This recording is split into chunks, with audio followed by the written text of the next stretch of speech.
نشوف المنتج بتاعنا. بسم الله ما شاء الله، شايفين الشفافية؟ شفاف جدا يا جماعة. زي ما انتم شايفين شفافية عالية جدا جدا جدا، وتقل ممتاز جدا، لان احنا مستخدمين سلفونيك هنا، سلفونيك الامل. حاجة ان شاء الله هتظبط معاك شغلك وهتطلع شغل روعة زي كده. السلام عليكم ورحمة الله وبركاته. اهلا بكم حبايبي متابعيني الكرام من مصر وجامعة الدول العربية. دمتم ودامت ايامكم بكل الخير والحب والسعادة. بعد بسم الله والصلاة والسلام على رسول الله صلى الله عليه وعلى من والاه. معكم أخوكم أحمد الكومي، الأمل لتعليم صناعة المنظفات. احنا النهاردة حبيبي هنعمل 170 لتر صابون متوسط الجودة، حاجة روعة، حاجة ممتازة بإذن الله. طبعا التكلفة يعني صعب أقولها لكم، عشان خاطر انت بتشتري خاماتك بسعر، بتشتري سواء قطاعي سواء جملة، فانت التكلفة لو قلتلك عليها مش هتظبط معاك، وممكن تسمع فيديو ده بعد سنة والتكلفة تختلف تماما. فيلا بينا نبدأ عشان نعمل الصابون بتاعنا متوسط الجودة. هو في الوقت الحالي بينباع ب8.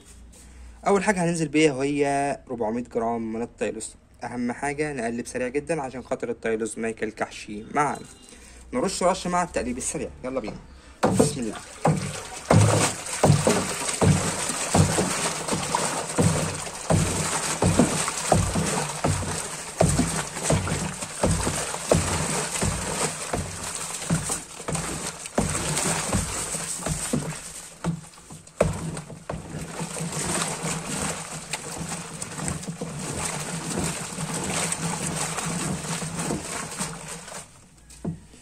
ويفضل حبيبي ان حد يرشلك التايلوس وانت تقلب بداك الاتنين عشان تتحكم في سرعة التقليب.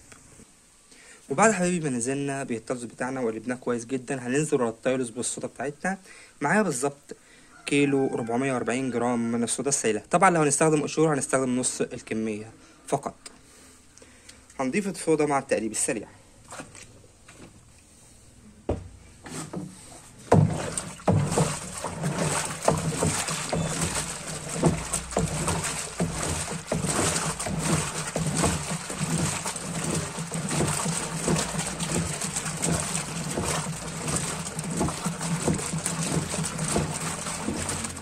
ومهم جدا ان احنا نشطف اي جرزة حطينا فيه اي مادة، نشطفه كويس جدا، وناخد الشطف بتاعه ونحطه في البرميل عشان ناخد الكمية بنسبة 100%.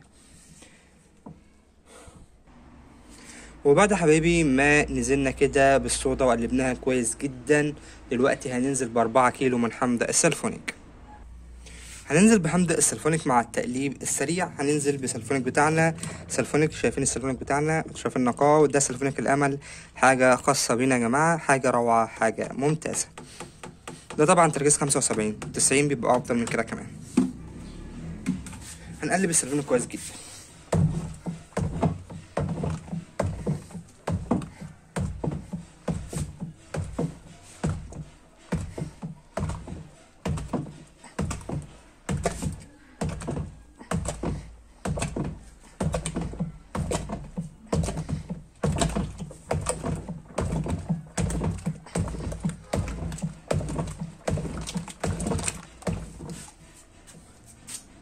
وبعد حبايبي ما قلبنا السلفونيك كويس جدا، وناخد بقيه شطفه السلفونيك كمان، نحط كميه بنسبه 100%. طبعا انا مش 4 كيلو دول، 4 كيلو ناقصين حاجه بسيطه هحطهم طبعا، ومش لازم اصور لكم. المهم ان احنا طفنا 4 كيلو من حمض السلفونيك. وبعد حبايبي ما نزلنا بالسلفونيك وقلبناه كويس جدا، دلوقتي اهم نقطه وهي ضبط البي اتش. نظبط البي اتش على بي اتش 7 عشان خاطر يكون المنتج امن على البشره. طبعا هناخد اهم حاجه بعيده عن الرغوه، هنقلب تقليبه كده، ونحط ورقة البيتش قطع صغيرة اهيت بعيد عن الركوة.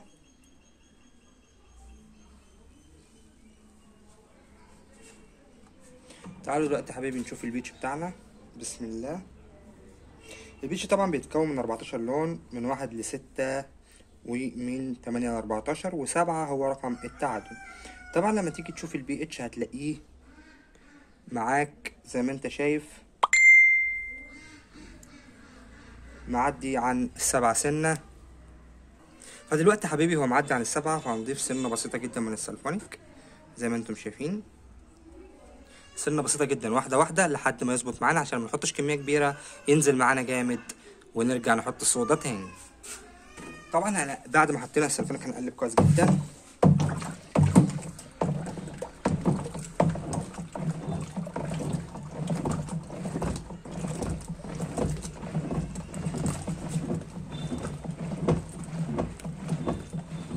مهم جدا التقليب يا جماعه عشان السلفونيك اللي احنا حطيناه يدوب بنسبه 100%. بعد ما حطينا السلفونيك اللي احنا هننزل بيه البي اتش، دلوقتي هناخد قطعه برضو من ورق البي اتش، وتعالوا دلوقتي نشوف البي اتش بتاعنا. طبعا الرغوه زادت، فانا ممكن اخد بيه البتاع بالمنظر ده، ارفع ثانيه واحده.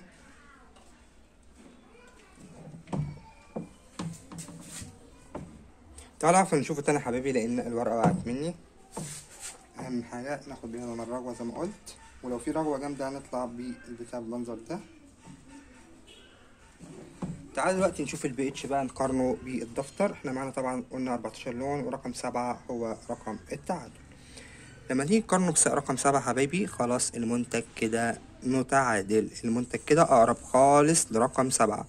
مهم جدا انك تقارن لون الورقة باللون اللي في الدفتر. رقم 7 ممكن الكاميرا متقربش متبينش قوي، ولكن قارن بالورقة زي ما انتم شايفين كده حبايبي، رقم اقرب جدا لرقم 7.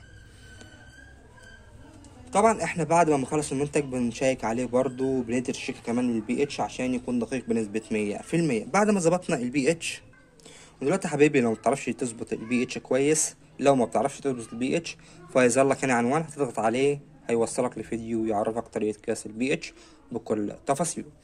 بعد ما البي اتش بتاعنا اتظبط، انا طبعا مدوب قبل التصنيع بيوم 2 كيلو من التكسابون، مدوبهم في ميه في 5 اضعافهم ميه، وبقلبهم على فترات خلال اليوم كامل. بتلاقي التكسابون داب معاك تماما بكل سهولة. طبعا بنضيفه مع التقليب الجيد.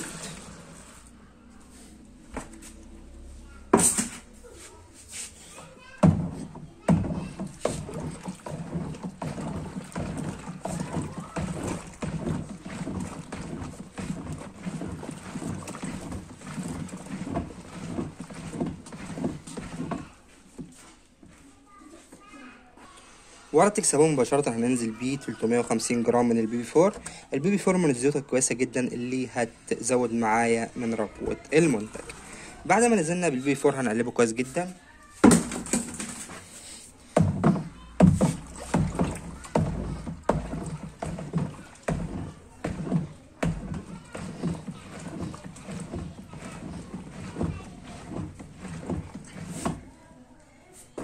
بعد حبيبي ما قلبنا البي بي 4،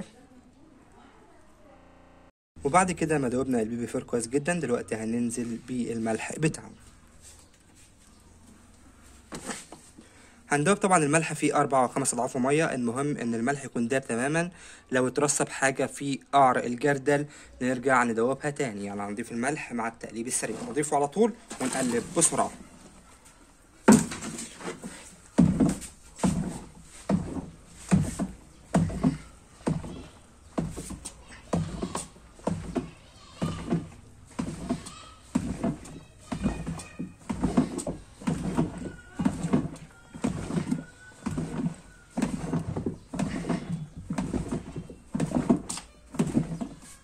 مهم جدا ان احنا نقلب الملح سريع جدا بعد ما نحطه عشان ما يكلكعش ويعمل معانا كتل في المنتج. كتل بتدوب بصعوبة جدا وبيبقى شكلها عفش في المنتج. طبعا الرغوة اللي نزلت مع الملح ده لان الجردل كان مطرحه تكسبونه بي 4.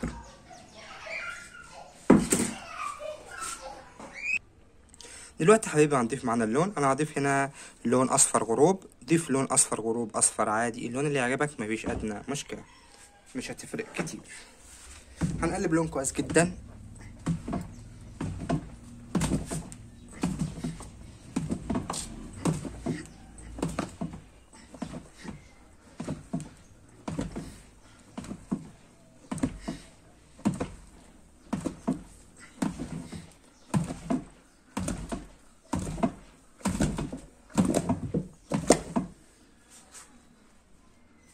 وبعد ما قلبنا اللون هنكمل ميتنا للاخر ونرجع لكم تاني.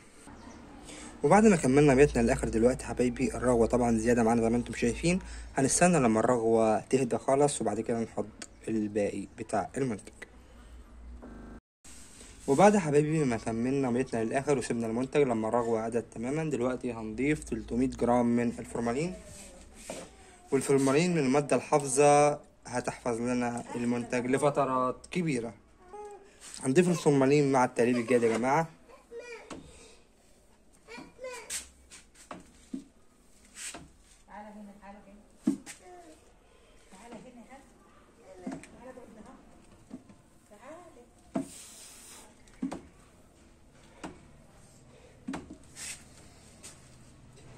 وبعد ما خلاص ضفنا الفورمالين،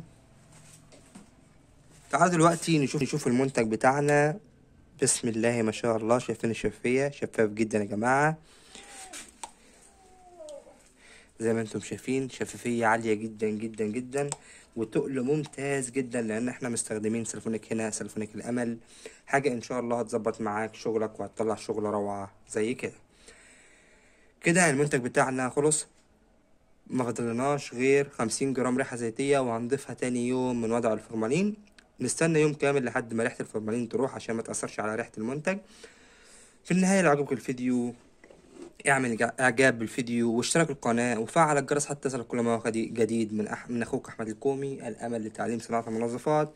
واهم حاجة دعوة حلوة من القلب، لان احنا بنعمل ده كله علشان خاطر دعائكم، فما تنسوناش من صالح دعائكم والدعاء لوالدي بالرحمة والمغفرة. شكرا لحسن استماعكم، والسلام عليكم ورحمة الله وبركاته.